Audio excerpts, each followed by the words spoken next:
Good morning, good morning, good morning. Mic check 1 2 1 2. Mic check 1 2 1 2. Let me just check over on Facebook real quick, make sure we're good. Morning, Facebook. What's happening? You see what we talking about? We getting political. We getting political today, guys. We're getting political. Jay-Z had a song, Politics as Usual. Politics as Usual. Let's get through this real quick. Test. LinkedIn. What's happening? You see what we... LinkedIn, we're good.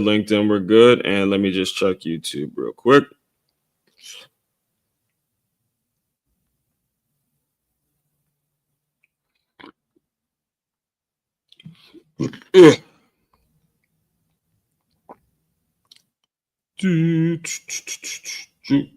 YouTube, what's happening? Let's get through it. Test YouTube. All right, we're all good. Good morning, everyone.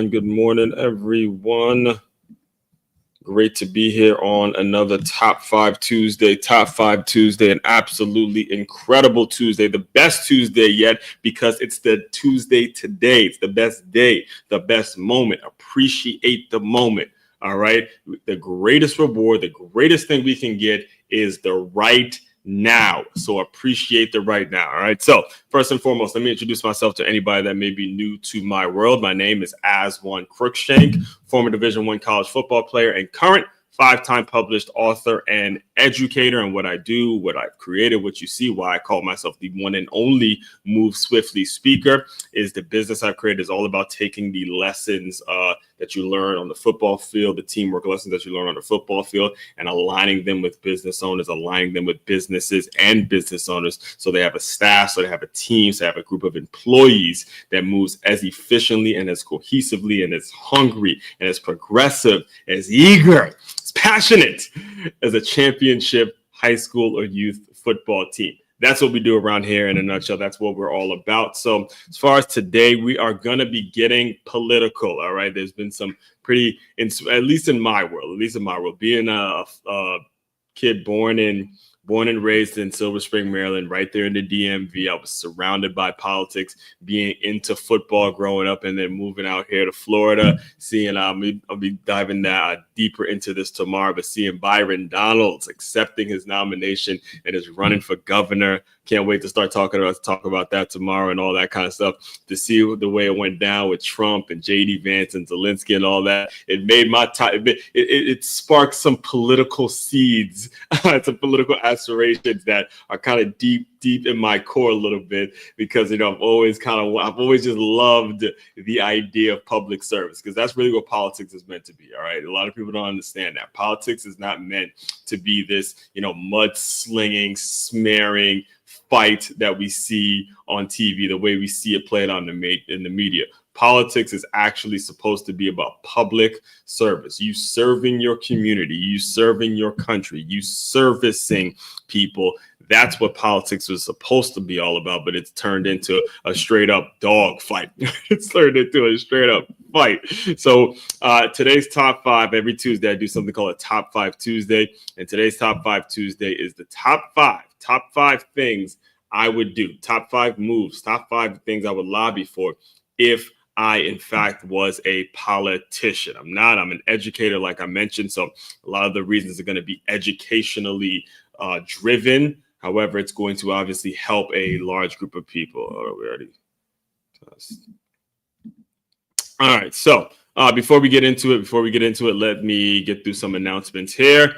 First things first. If you are in the West Palm Beach, Florida area, and are interested in free boxing lessons, just hit that QR code that you see right there on your screen. I do free boxing lessons every 2 weeks. I did one last week. The next one will be let me check real quick so we have it. Next one will be the 12th. Yeah, 12th on actually Passover. No, geez, I'm already in April. The next one will actually be the 15th, 9 a.m. at that park that you see right there at the local park out here in West Palm Beach. So if you're interested in that, be sure to just let me know. Also, like I mentioned at the beginning, I'm here to serve you as a business owners who have 20 or more employees. I am here to serve you all. If that's what you're all about, and you are tired of the turnover, you're tired of constantly replacing people over and over and over again, I need you to go to freeguide.makeitmove.com. There's strategies, there's things you can implement right now, that'll make it so your staff is moving in a more cohesive manner. All right. And finally, make sure you tap into the patreon.com/as144. Make sure you tap in there if you are interested in being a part of the group, being a part of a membership in which we hold each other accountable. We're constantly making it so people are moving in a direction that you do not have to replace people. You do not have to replace employees. That is really what the Move Swiftly system is all about, is making it so you implement a system in which you're not going to be constantly replacing folks that you have hired. All right. So as far as today's topic, there's a couple places I want to send you. All right. So before I dive into my top 5 reasons, all right, there's 2 clips. There's just 2 clips. Actually, it's 2 articles. And actually, we'll just do one of the articles I wrote, and I'm going to be using that article to illustrate my points here today. But as far as there's one article I want to show you, and also 2 clips I want to show you, and it validates and proves the points. It's not just the point I make. This is just a point in general. It proves the point that politicians and being in politics or being involved in it, it's also another way of saying public service. All right. Throughout time, it's gone from something that is meant to be public service, meaning that you're doing it from the goodness of your heart. You're doing it because you care, about a cause, you care about a community, you care about something that's bigger than yourself. You care about doing something that is going to be bigger and better than you had it, right? Something that's for the younger people. That's what politics is meant to be. You are here to serve, and it's not like a mudslinging contest where people are just fighting and throwing a bunch of negative comments at all sorts of people. It was never, one of the things that really, really made me a Trump supporter this last election cycle is when they actually switched. When Biden dropped out and Kamala Harris they chose Kamala Harris to run for president, or somebody chose. I don't know. I can't tell you who chose. I think it was actually Biden who did this. But what she tweeted when she officially accepted her nomination was something that made me say, you know what, I'm not going to vote for this woman. Because if you can go back and look at the tweet, my Twitter account I think it got hacked or something like that, but it might still be around. I'm normally on LinkedIn, Facebook, and Instagram and YouTube, but the X account has been all over the place, and Medium too, by the way. But if you go back and the reason I saw the tweet, because the tweet obviously made the news and there was a lot of headlines behind it. So when Kamala Harris accepted her nomination to run for president, to represent the Democratic Party and run for president, I remember reading in the tweet, because I saw it on TV, that she put, "We're going to do what we can to beat Trump." Those were her words specifically. That was her tweet. Her tweet was "beat Trump." It was never at any point about, all right, I'm going to do this for the country. I'm going to do this better. I'm going to make sure certain things are in place. The first thing you do when you make your introduction and you say, "Hey, I want you all to vote for me," you put it out there on social media. "Oh, we're going to do what we have to do to beat Trump." That is not being a leader. That is not being a person of public service. That is not being someone that's doing what's in the best interest of the country and best interest of the people. And that is the issue. The issue is that somewhere along the line, I can't tell you where or how it happened. I have some ideas. I have some possibilities about how this happened, but the overall consensus and the overall way of politics nowadays has been about, okay, I'm going to be the one to constantly throw mud at people and smear people and try to beat someone else, as opposed to just doing what's best for the country and doing what's best for society. So because of that, I actually, as I was preparing for this, I ran across another article that I want to show you guys right now.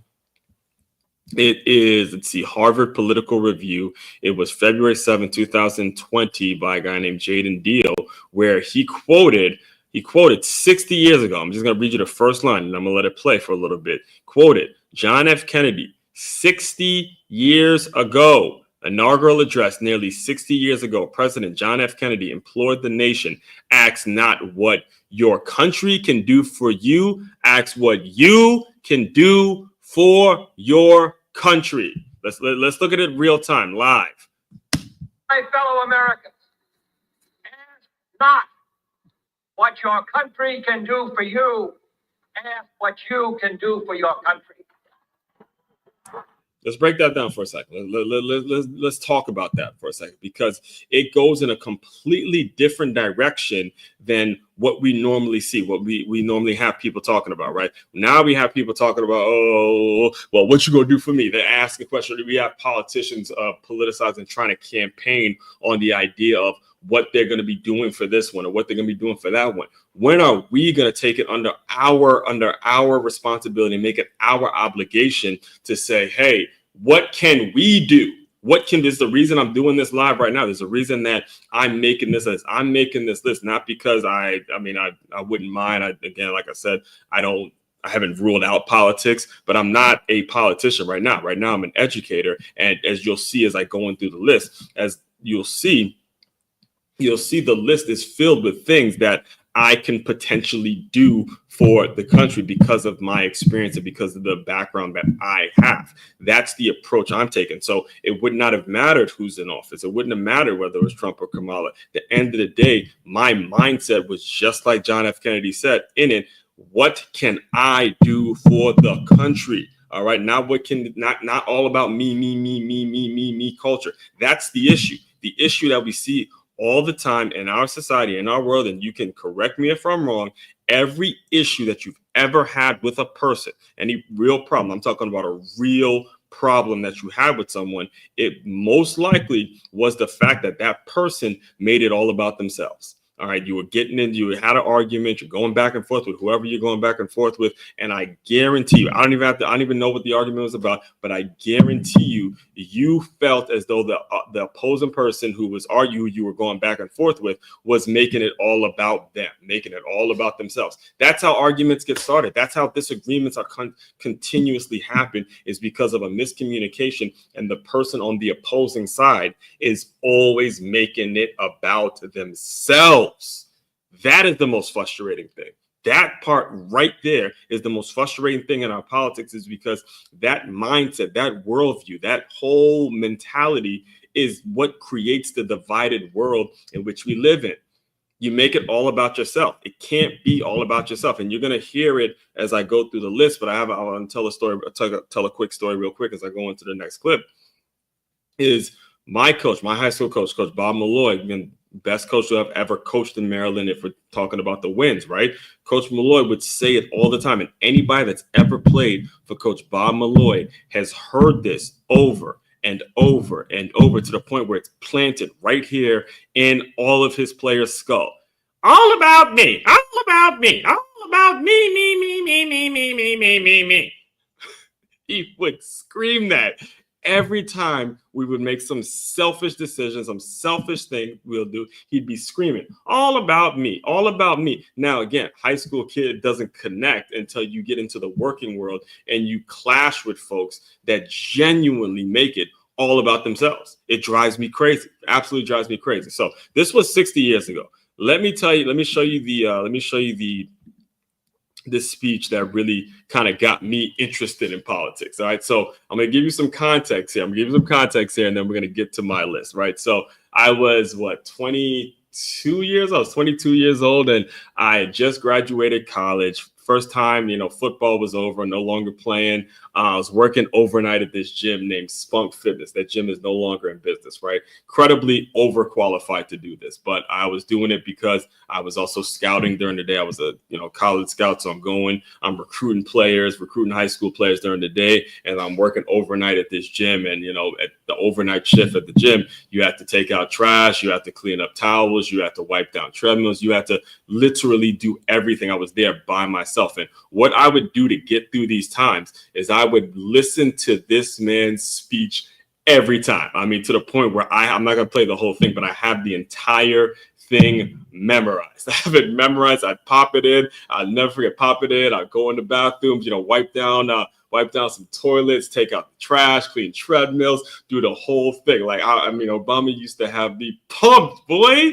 He used to have me pumped every time because I would pop that in and we'd go. So there's a point, and in my opinion, I think this was the speech that really put him on the map. As you can see, it's all black. He has no gray hairs. He's no gray hairs. He's a brother, young man too. Now, like, it's cool. It's kind of cool looking at him now. That's the Obama that I knew. That's the Obama that was like, okay, that's my boy right there. That's my boy. That's my boy.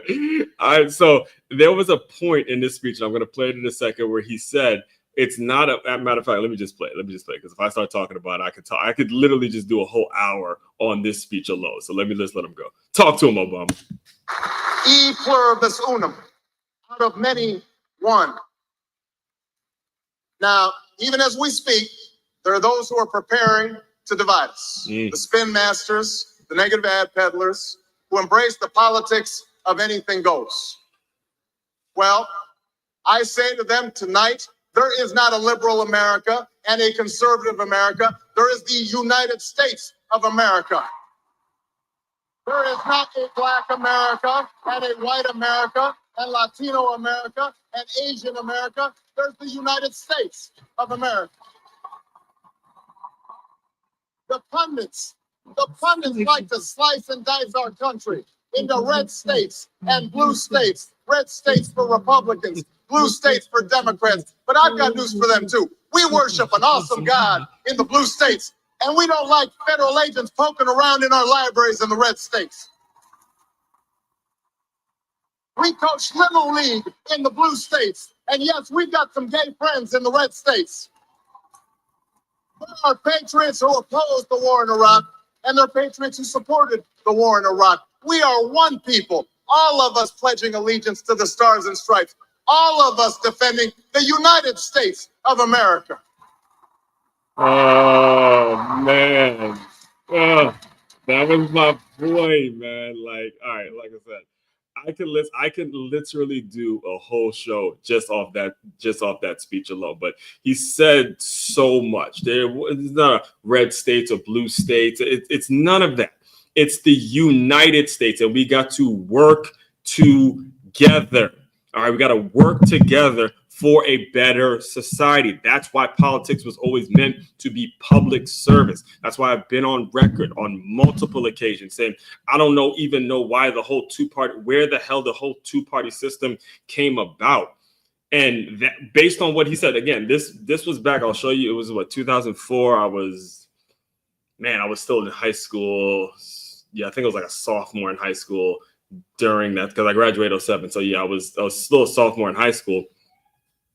And this speech came, and again, I grew up in Maryland. So, obviously he was known, and he's, running for president and all that. He was someone that's looked at as becoming an ex-president. And I was very, like I said, I'm still very moved by it, but I was moved by his words. I wasn't moved by, he's a Democrat or he's a Republican or he's a black man. Well, obviously him being a black man helped a little bit, but I was more so moved by his words and how his charisma and his ability to be a public speaker and how way he carried himself and the way I was like, okay, at that point, that when it comes to the high school that I played for, you kind of know the chances of me actually playing in the NFL are slim to none, because you see NFL talent, you're walking around NFL talent throughout the hallways, you're playing against NFL talent, and you start looking at what else you could be doing once football is over, right? So that is what actually sparked the seed for the work I'm doing today. So before I get too long with it, let me just get into the list. Let me get into the list. First thing I would do, and again, we're going over the top 5 things. It's top 5 Tuesday. So top 5 things that I would do if I was an actual politician. First and foremost, might sound a little crazy, but I would, bang, make youth sports a requirement. Yes, the hell I would. I absolutely think it is the most important thing that you can do, that you can sign your son or daughter up. Now, again, I'm not asking you to be as one and be this like psychotic, everything is football type, blow off all your academics to go play sport.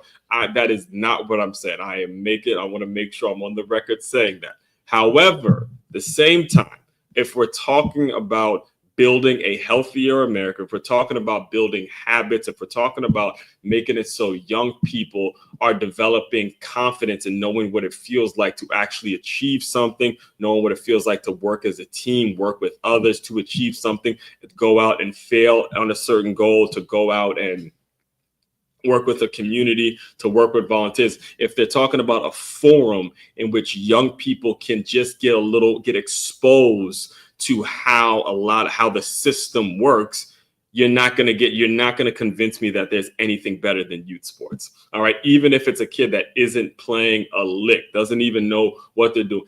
You can put that same kid, you can put them on the track and field, you can put them in track, you can put them inside, just put them in something. And I'm not saying they have to be spending hours upon hours doing it, that spend years and years doing it. But I do think it's important that every single family has some sort of youth sports requirement that they actually have to fulfill. In fact, I remember having a former teammate of mine, shout out to Jonas. We used to call him Pops back when we played at Stony Brook, but he has, I'm not sure if it's still around, but when he was on my show, he was running a nonprofit called Elevated Expectation. And, we as former football guys, we were talking about, we normally spend our formative years, our younger years, focusing on the 2 sports, which is football and basketball, the biggest revenue generating sports. But what he was discussing when it came to his nonprofit of Elevated Expectation, he was discussing, okay, how about finding the next Michael Phelps? How about focusing on those Olympic sports, right? Them gymnastics,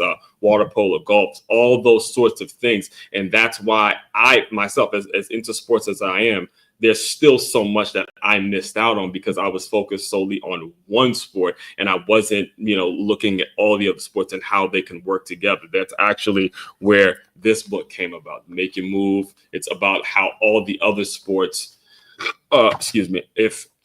if you train as a boxer or a dancer, it's going to help you in all sorts of sports. So first and foremost, I will make youth sports a requirement. I think it's absolutely the most important thing that you can be doing for your young people, especially when you think about the way the families start to get involved. All right. When you start thinking about how the parents are starting to commit to a process and they're seeing their young king or their young queen grow up and, develop a commitment towards staying fit, staying in shape.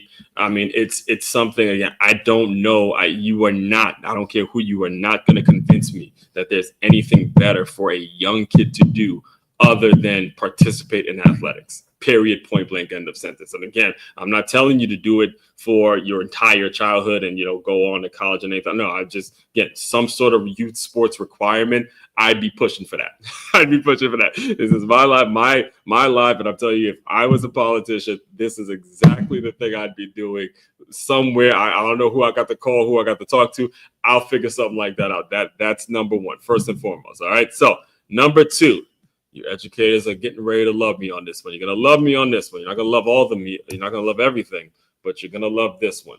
Number 2, booyah, higher pay for coaches and teachers. Higher pay. If you think about it, all right, let's just keep it all. Let's keep it all the way. Let's keep it all the way on it.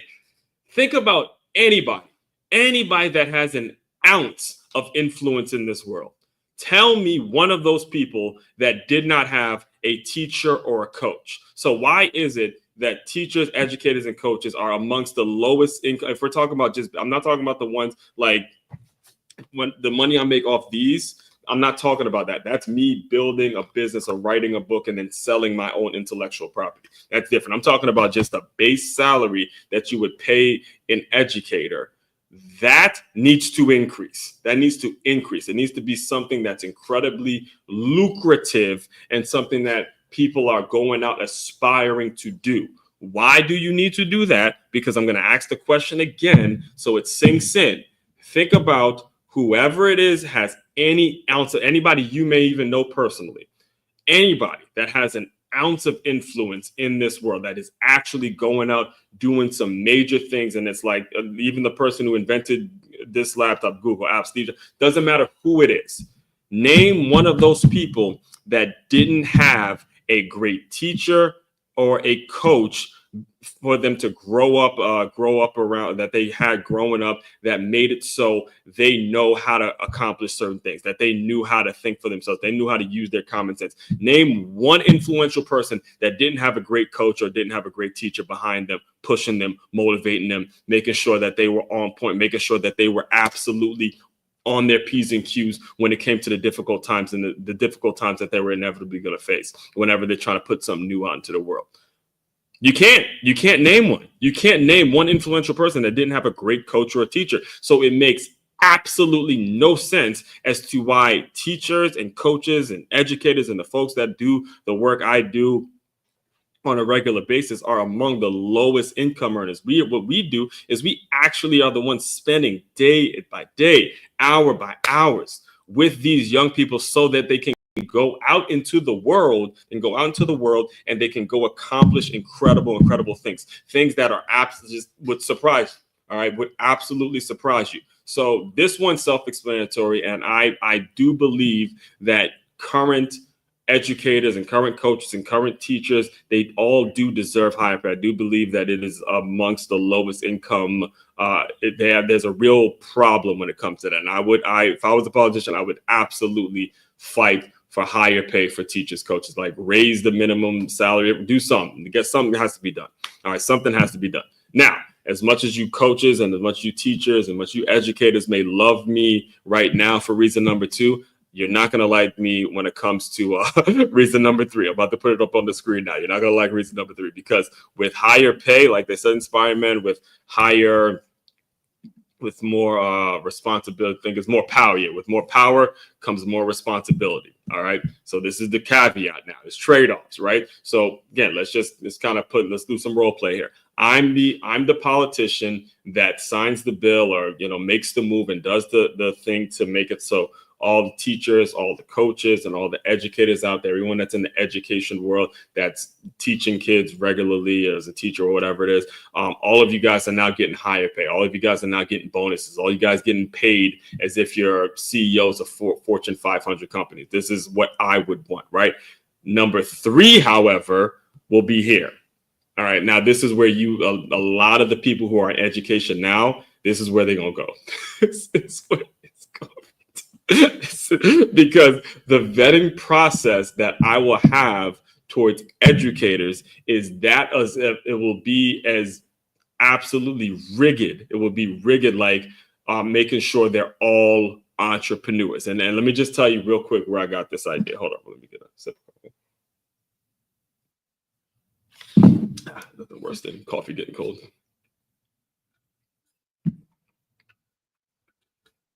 All right, so I'll give you a story real quick. 36. So about 11, well over 10 years ago, all right, I had this idea to start my own minor league football team. It was going to be, the name of it was going to be the Ocean City Sharks, something I wrote about. Absolutely left me bankrupt, lost everything. Car got repossessed. Phone was turned off. This was going to be it. All right, I had this idea.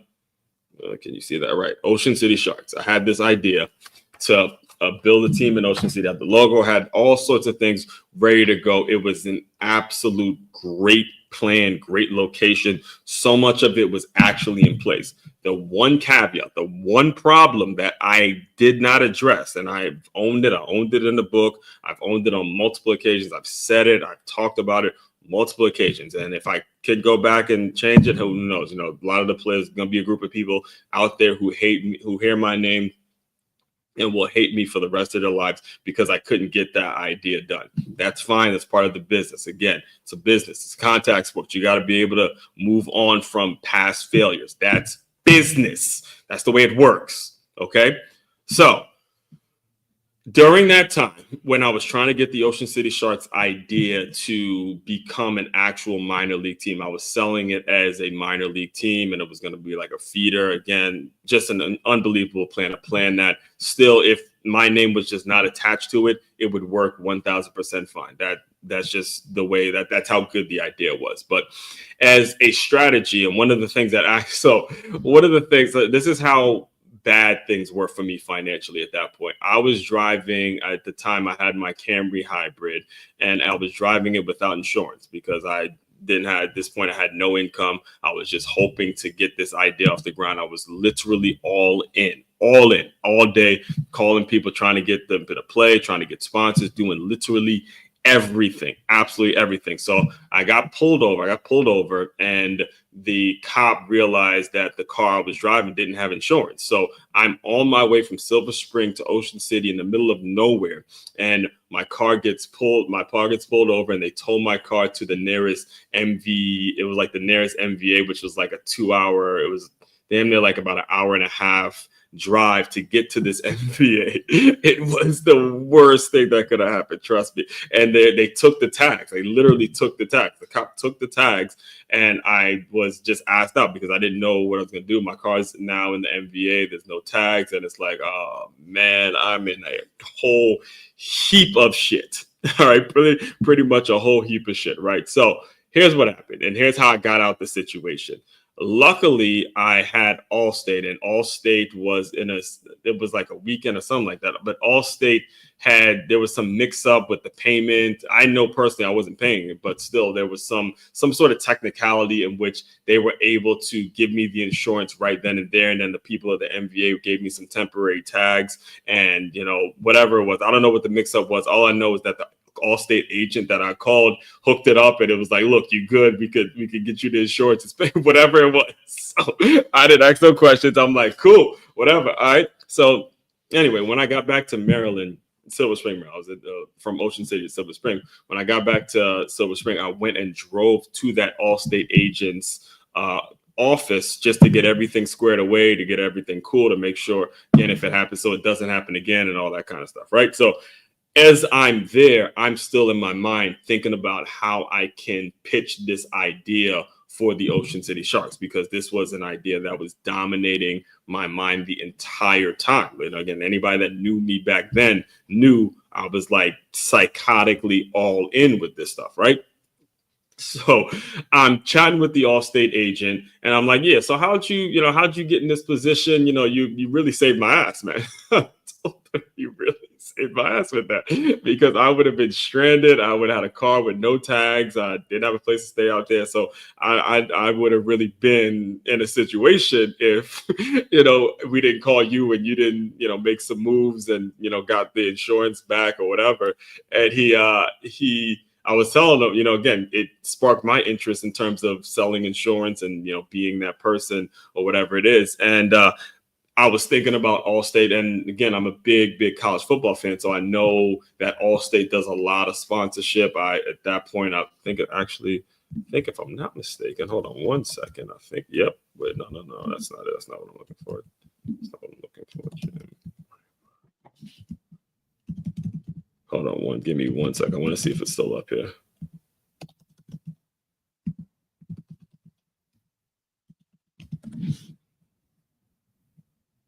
It's not. So I had a blog where I wrote about it, but it's think it went down. This was like years ago. Anyway, you can get it back. But I did a blog. I did write about actually how Allstate does a lot of sponsorship, and I had it all written out and stuff like that. So as I was talking to him and I was asking him about what it takes to become an Allstate agent, this is where this idea came from. All right. He said it. He said it plain and simple to me. He goes, if you want to be an Allstate agent and you want to go out and sell insurance, there's an actual process that they put you through to make sure you're an entrepreneur. They make sure you've lived through some shit, right? They make sure you've gone through this, gone through that, and then they say, hey, now you're qualified to go and sell insurance for our brand. Okay, this is exactly what I would do for all of the educators, because again, if you go back to reason number 2, I'm talking about paying them upwards of what a CEO of a Fortune 500 company is making. And because of that, I would require that every single educator, every single person that's going to be in a classroom dealing with kids on a daily basis and having influence over young people, coach, teacher, guidance counselor, all of these people, every single one of them will need to be entrepreneurs, which obviously lessens the amount of people that actually get into the profession, because I can tell you, as someone that's in it, everyone's not an entrepreneur. Everyone is not an entrepreneur. There's a lot of people there's a lot of educators, and I've been around the block. This was even true when I was coach. I mean, I coached 2 seasons at a public school, and there were situations where teachers were tenured in, and they would only teach based on what the test scores, and because the test scores were this, and that's being connected to their salary, so they're happy with their certain salary, and they just kind of fade off. And it's an absolute tragedy. So that piece, again, as much as educators may have loved me with reason number 2, reason number 3, the vetting process will absolutely change, and we will absolutely need to see a more rigid process in terms of letting these folks in and letting these folks actually teach our kids. That's number 3. All right. So number 4A and 4B, I kind of spoke on this a little bit. I snuck in another reason here, but 4A and 4B, make STEM courses a requirement and eliminate standardized tests. They move in the same direction. If you're not familiar with what STEM stands for, it's science, technology, engineering, and mathematics. All right. Let me start with STEM first. All right. First story I want to tell with STEM, because this was a late ad. I want to say late ad, but it was Saturday where I spoke to someone, a mother of two, who told me that she took her 2 kids to a STEM activity that Saturday, like earlier that day. And it got me thinking about the fact that, and then she told me about the event and how it went and all that kind of stuff. And it got me thinking about the normal mindset, the human nature, where what we tell kids, how we indirectly teach kids to approach life, is that you take your Saturday and you just don't learn, right? You don't go to school on Saturday. It's the weekend. You're excited. I can't tell you how many times I've been in classrooms and had teachers who were excited about the fact that it's the weekend coming up, and you make it so you install this worldview. We'll say it like this. You install this worldview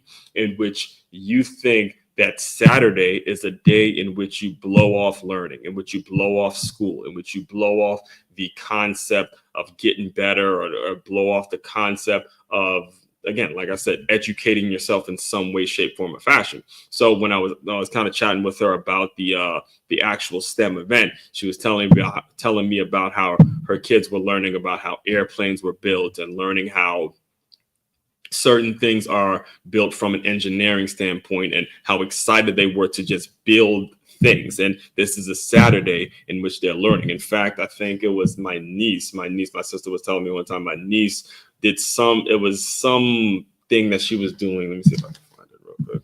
Something she was doing with Amazon. Let me see if I can find it. It was something she was doing.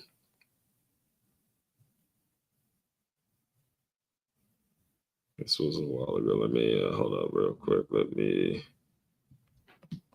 There was some activity. It was like some major. I remember getting. We all have a group chat here, but I remember getting a text saying that my niece was like doing something. There was some sort of a event that Amazon was putting on, where you had the kids there on a Saturday, and you had a whole day where they're learning about certain technologies. They're learning about certain systems, computer systems, developing what the norm is. And when you're talking about STEM courses, a lot like I spoke about reason number one with youth sports, you're now allowing kids to apply the math lessons, all right? Apply the science lessons, apply the things that seem so complicated when you're actually teaching math. And as an educator, I can say this to you. When you're teaching math, and you're teaching, whether you're teaching math or science, and I remember actually having a physics teacher tell me this one time, is math and science, they're cousins. They go hand in hand, right? You need math, you need science, you need them working together. There needs to be some sort of a cohesion as you develop in your education life. You're going to notice how much math and science are actually related. So when you're teaching it, especially in your formative years, especially in your younger years, you need to be teaching it in a way in which you're getting the kids to understand how they're going to be using it for the rest of their lives.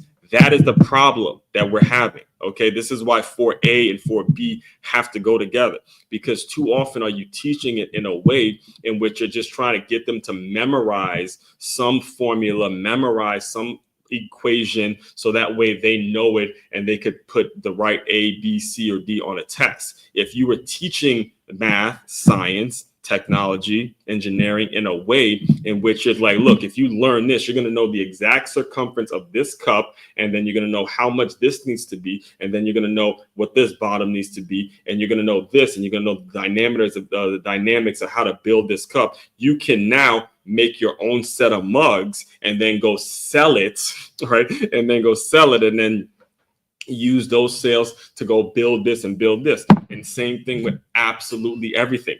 That is the way you have to be teaching math and science, in a way where kids are now engaged in the learning process, so they don't just tune out equation. They simply tune out some quadratic. I could tell you right now, I can't tell you what a quadratic equation is. If you just simply have people memorize a bunch of equations, how is that supposed to help them later on in life? Once they pass that test, test that is going to make you more tenured as a teacher and all that. Once they pass that test, they go through life, and now it's like, okay, I'm in the real world. I want to create something. I want to make something happen. I gotta go. I have to unlearn the stuff that I was taught in school, because what I was taught in school was to memorize this for a test. But now I'm in the real world, and we have real engineers, real people that are building bridges, and they're making money off they make tons of money off the fact that bridge needs to be built over here, or there was some accident somewhere and there's too many potholes on the road. So now I got to know the exact number for this pothole. I got to know how much cement I need. I got to know how much this goes on. And I'm replacing that pothole that was in the road. All sorts of things that make it so when you don't have a background in STEM courses, when you have to learn these things on the fly, now you're already operating behind the eight ball. Now you're already operating because some teacher made you feel like a failure because you couldn't pass some multiple choice tests, when that's not the real world. That is the issue. Okay, so I can get long with it. In fact, I may just do a whole hour-long episode on this and this alone, because this right here is what is actually dividing us. This right here, this idea, this concept is what's actually dividing us. There's not enough people out there who have actual practical experience and practical skills. We're not training kids to do this. And then, in fact, I was chatting with a colleague of mine. He teaches with me. He was telling me about an idea about how, maybe there's certain kids who would go and see I think it was like a mechanic, or just have them follow the mechanic around for the day, see how they put the cars together, see what goes into this, see what goes into that, where does the exhaust pipe go, how does it work, what does the key, all of these things. That is why, again, if I'm a politician, STEM courses are a requirement. It's not one of those things where it's an elective. It's not one of those things where it's like, okay, I'm going to do it, but if it's not going to help me no, it's a requirement for every young person to have these basic skills, because you just never know when these things are going to come up. All right. And as I also said, I'm eliminating these standardized tests. Listen, if it's now, and then just so I'm clear, when I say standardized tests, it will be based on industry and based on higher ups to deliver these standardized tests. All right. So what I mean by that is, let's say you are a doctor, and I actually had this argument because the person who runs this school, I wouldn't call it an argument, just a conversation that he gave me some perspective. But the person who runs this school has a background in the medical field. And he was telling me that, look, when you're in the medical field, there's not a lot of room for innovation when you're delivering surgery, or you're prescribing medicine, you're prescribing a certain dosage amount, you're prescribing a certain way of cutting a person if they're in surgery. All sorts of things in the medical world are going to require one answer and one answer only. In those case-by-case situations, yes, I'm 1000% with you. Standardized tests will be important so they know those case-by-case situations. But that needs to be something in which a student is choosing to go down that route. All right. The student is absolutely making a conscious decision. I want to be in this field. I want to be this person, and then I'm going to have to learn this, and it's only going to have one answer. There's a difference in making it so a student is only going down that one route and they're doing that, versus just making it a blanket, a requirement for every student who may not be interested in that field. Maybe there's the student that's interested in building the hospital that the doctors actually do their work out of, and that's going to more so require some innovation on his or her, and that's going to require planning. That's going to require something that you can kind of stay flexible in terms of where you put the land, or how you buy the land, or what you pay for the land, and the dynamics and the strategy that's going to go towards putting the actual building in place. That's the difference. So that one is something that I'm truly passionate about, and it's very, very important that we do something, because I'm telling you, I'm just telling you, right? And you've heard me talk about this on multiple occasions. Technology is a effort. ChatGPT, AI, all that stuff is coming for people's heads, B. And if you don't have your stuff ready, oh my, artificial intelligence is coming for your job if you don't have it. Like, if you don't have a uniqueness about what you bring to the table, there's going to be someone that can use technology in a way to replace your ass. So you need to make sure you're doing something that is unique. You need to make sure you're doing something that's going to make it so you can't be replaced by technology. That has to be the mentality. That's the mentality of my generation. Again, I graduated high school in 2007. I was just talking to you guys about, Obama and all that. My generation is, look, you got to make it so technology can't replace what I do because of what I do. And that you got to develop the confidence in doing that along the way. All right. Now, finally, number five. All right. This one's big, and initially you're not going to like it, but when you give it some time to sink in a little bit, it's going to be like, okay, that makes sense. No more summer vacation. Gotta stop it. Gotta stop this. Matter of fact, I'll read you a snippet of the article right now. Stop this outdated practice. Fortunately, I teach at a year-round school in West Palm Beach, Florida, and I love the concept. A 3-month hiatus from learning is simply unrealistic and does not prepare students for the real world. No full-time job offers a 3-month break. Schools should operate on a schedule that better reflects the realities of adult life. Period. End of sentence. Stop. The summer vacation idea, I don't know who came up with it. I think it's listen, and here's this is so funny I'm saying this, because as the football player coming up, all right, this is what started happening as I'd say transition into more 12 preteen years, college years, all that kind of stuff. Is I got so used to working those 3 months. Like, when I say working, I mean like actually running sprints, going to workouts with my teammates, weight room, on the track, all sorts of things that we couldn't enjoy summer vacation the way regular students enjoyed summer vacation, because we was in practice. We was out there, doing 7-on-7. We were just doing something to get ready for the fall. So if we decided that we were going to do summer vacation, like you like to call it, then You can go and do something again. Go ahead. I mean, we were basically told by our coaches, go ahead and have fun, drink, have fun, go party, beach week, all that. Just don't expect to play a lick in the fall. Don't,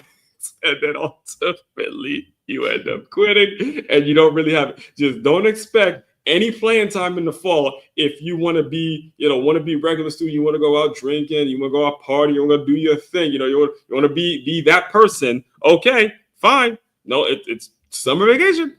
But don't expect to play in the fall, period, point blank, end of sentence. All right. That's why I think that this idea of getting kids used to you think about it, you got what? August, June, July, August. You get 3 months. At what point, and you guys can put it in the chat, I'll love to hear some answers here. What job right now can you go out and get in which you're just going to be able to take 3 months off of work?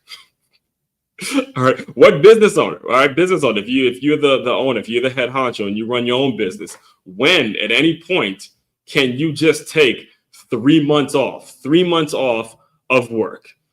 You can't even fathom that. You can't even think of that mentality. So when did it become a good idea? Why is it even a good idea to even have a summer vacation and make it so the progress that was made throughout the fall, throughout the winter, and throughout the spring, all the progress that was made to give these kids a structured environment to show up, to do their work, to get themselves better, to get themselves progressing. At what point does it become a good idea to say, okay, 3 months off and forget everything? That's progress that's just thrown out the window. It's a terrible idea. Absolutely. And again, if I'm a politician, I'm telling you, this would be over. No more summer vacation. Now, throughout the year, they could take maybe a week, 2 weeks off here and there if you need a break, maybe a extended 2 week vacations here and there to, give their brain a rest. But a whole 3 months, no. Okay, no, I don't think that's a good idea. And again, I'm actually shocking myself as I say this because I was a kid at one point, and there was a point where I looked forward to summer vacation. But as an adult now, I realize just how stupid of an idea it actually is to tell kids now you have 3 months off from learning. Makes no sense.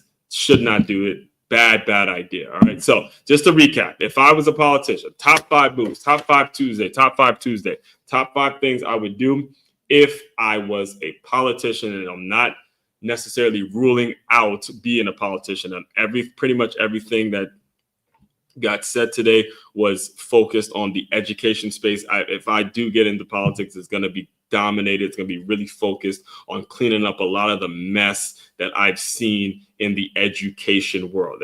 You're speaking to someone, you listen to someone that has gone to every type of school you can imagine: public, private, Catholic, Christian, liberal arts, the big public university, online, and that's just where I went. Like, that's where I experienced it as a student. But I don't even have time to talk to you about all the experiences and all the places I've been as an actual, coach, teacher, educator, person that, I used to literally go to a different high school every single day as a scout, as a college scout. I would go to a different high school every single day, watch a different game, meet a different coach, meet a different player, meet a different teacher, meet a different parent.